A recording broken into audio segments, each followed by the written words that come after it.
What did it feel like when you realised you were going to get the mother of all intelligence leaks? Well, I think I realized that in February 2013. I received a lengthy email where he was saying he had documentation of some pretty staggering proportions, and I thought, okay, wow, this is really dangerous. It's dangerous for the source, it's dangerous for the reporting.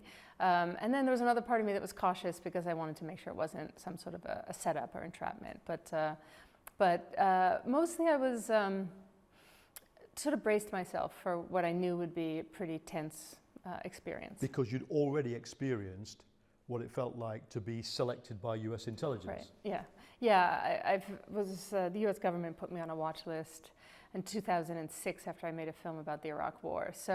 I've had some, I was often stopped at the border and asked questions. So I was a bit skeptical to make sure that this wasn't some sort of entrapment. And then, but my gut told me it was legit. And when I realized it was legit, I was like, okay, this is going to anger a lot of really powerful people.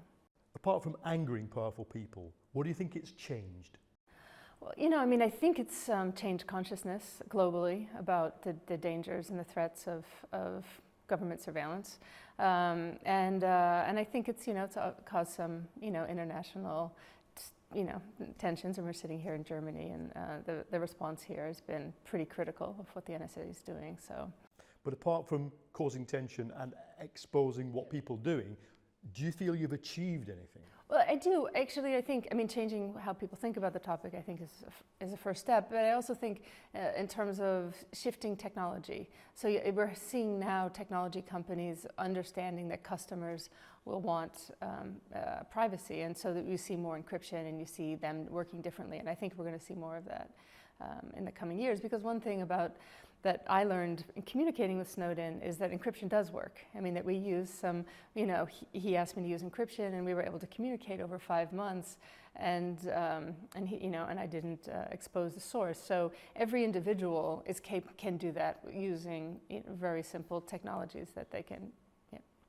In the movie, we hear somebody at a press conference say, effectively, privacy is freedom, and therefore surveillance is the opposite. But so many people in the world don't seem to buy that. They're nonplussed by the revelations. Does that not worry you?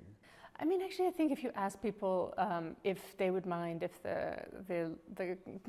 the camera on their laptop was turned on and was monitored by a government or a company, I think most people actually do care about privacy.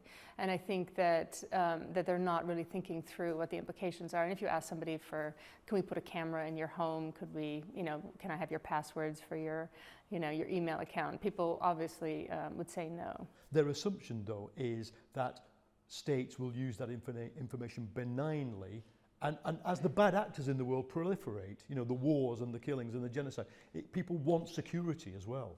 Well, I don't think you have to give up basic liberties and privacy to have security. I think actually the argument's made that because the NSA and the GCHQ are taking so much data, they're actually swimming in data, and it makes them less able to discern what they should be paying attention to and what they shouldn't.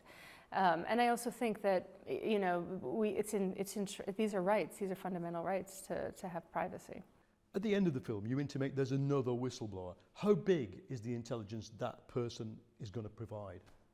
I'm not going to go into a lot of details about specifics and sourcing, but I think that there are.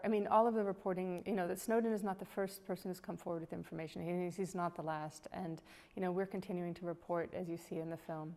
And there are other people who are willing to take personal risks to expose government wrongdoing. What is in the film is the intimation that there is a decision chain leading to the President of the United States pertaining to drones. How big is it going to be when we find out what that is really about? What we see in the film is that it's ultimately the President who decides who gets put on a list, who gets targeted in drone killing. And it also shows that Ramstein Air Force Base is key to the drone program.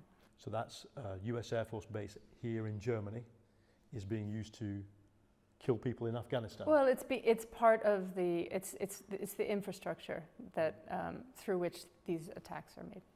You're planning to return to the USA anytime soon? Yeah, actually, I just got back. I was there this weekend. Okay, and they didn't stop you? They didn't. In 2000, I was regularly detained for 6 years, and then they stopped in 2012. Can you come to the UK then? I mean, is that an issue?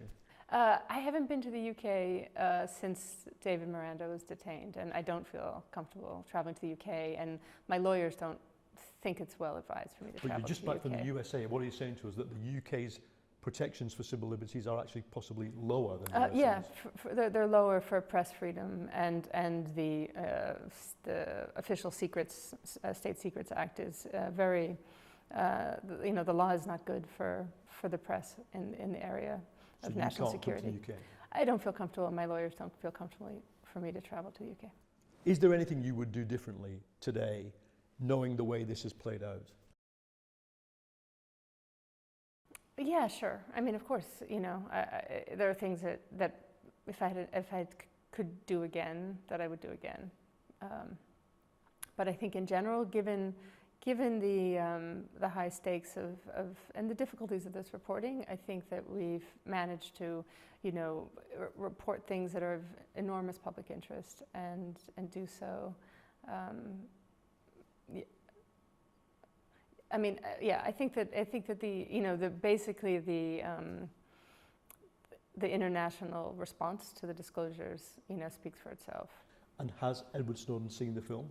Yeah, he has. I made a trip, myself and my editor made a trip to Moscow to show it to him, and to Lindsay Mills, his partner, and that's when we filmed the last part of the film where you see them together. And do you think it was worth it for him? Nothing's really changed in terms of US policy. His life is really quite radically changed. Was it worth it? I think he thinks it's worth it. I mean, I think that he's informed the public of the dangers of these systems, and that the public did not know, and now we get to decide what to do with that information, and I think that for him is worth the sacrifice he made. And you don't lie awake at night thinking, I put this guy into the public domain, his life is over, his freedom is in jeopardy if he ever returns. You don't think a journalist has to weigh the duty to their source and the public interest? Yeah, I mean, he reached out to me, and I think he had already made that decision that he was going to take enormous personal risk. It's clear in the film, isn't it, that he's reconciled to whatever happens to him. Yeah, I think he made that decision probably before he ever contacted me. Laura Poitras, thank you. Thank you.